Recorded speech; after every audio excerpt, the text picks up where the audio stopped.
Apa beza guna AI plus indicator dengan manual lukis chart? Jom saya tunjuk. Yang selalu lukis chart, apa yang korang nampak? Ada yang kata support trend line, market tengah uptrend, semua akan fokus untuk cari entry buy. Tapi bila saya turn on indicator, nampak SOP, entry sell indicator pula. Lain ni. Indicator ni simple. Dia tunjuk 3 SOP saja. SOP 1, candle kuning dengan casing sebagai tanda kemungkinan berlaku perubahan arah. Dia tunjuk data volume berkurang. Kemudian SOP 2, titik merah, data permulaan bearish momentum, data volume sell dah masuk. Dan SOP 3, breakout line purple sebagai confirmation, data moving average. Combine 3 data ni jadi SOP sell untuk indicator. Tapi untuk lebih yakin, saya akan combine dengan data AI. Jadi kita tengok dekat sini, AI buat market power analysis. Kita tengok seller power lebih banyak daripada buyer power. Kemudian kita bagi AI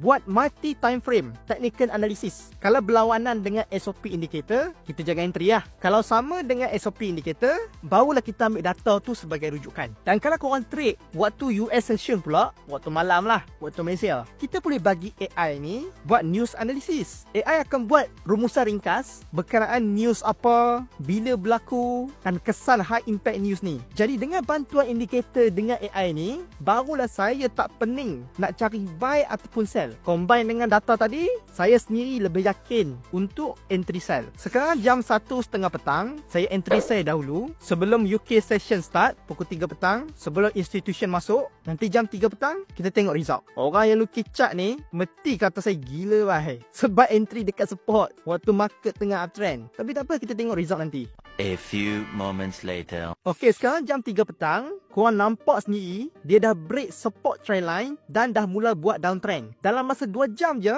kita dah running profit hampir 100 pip. Inilah kelebihan bila kita pakai indikator dengan AI daripada lukis chart. Sebab bila kita lukis chart, kadang kita tak nampak data keseluruhan tu.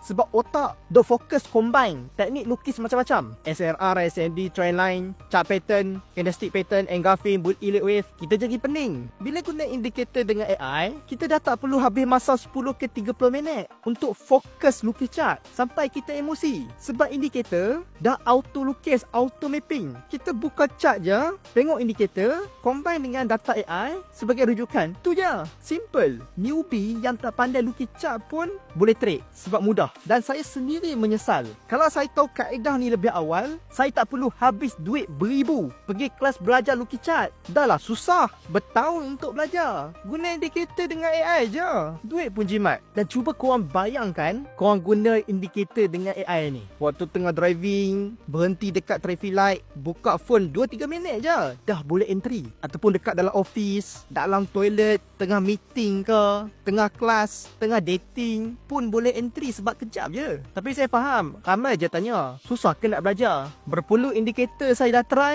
yang ni yang paling senang sebab 3 SOP je. Candle kuning, dot breakout, tu je.